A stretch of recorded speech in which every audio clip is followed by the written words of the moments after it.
Somewhere between wisdom and longing exists a place where beauty and destruction live in tension, and leaving means choosing grief. We call it the brink of dreamland.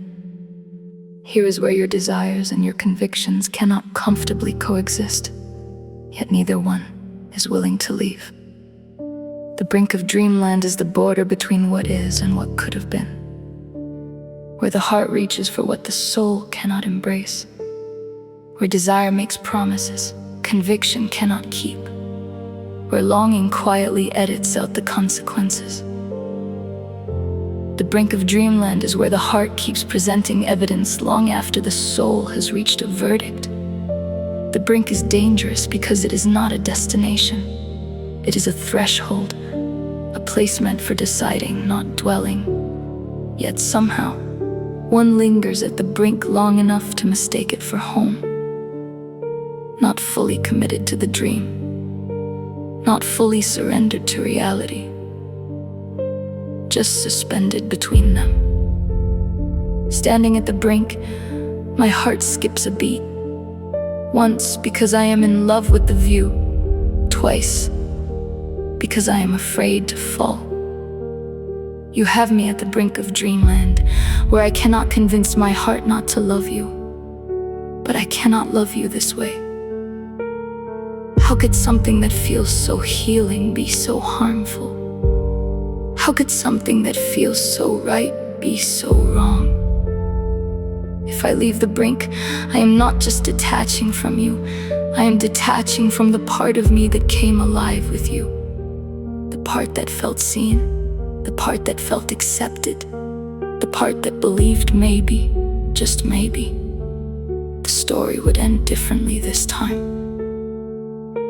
My heart remembers the laughter, the comfort.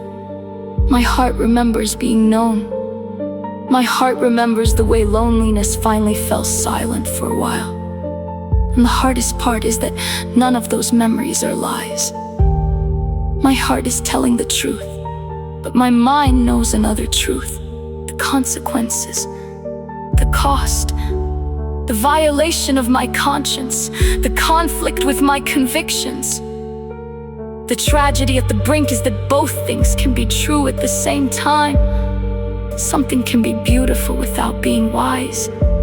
Something can feel healing without being healthy. Something can be real without being right. And perhaps that is what makes leaving so painful. For so long, I stood at the brink, hoping truth would change, circumstances would change, hoping desire and conviction could somehow coexist. But some dreams only survive because they are never asked to live in reality. So now, I find myself grieving the version of myself reflected back through your eyes. Grieving the place where loneliness was its quietest. Grieving a dream that was never entirely false, yet never entirely true. That is why we call it the brink of dreamland. Eventually, everyone standing there must choose. Not between what they want and what they do not want, but between the grief of leaving and the cost of staying. Between the comfort of longing and the pain of acceptance. Between the dream they cannot keep and the truth they cannot escape. Because no one can live forever at the edge.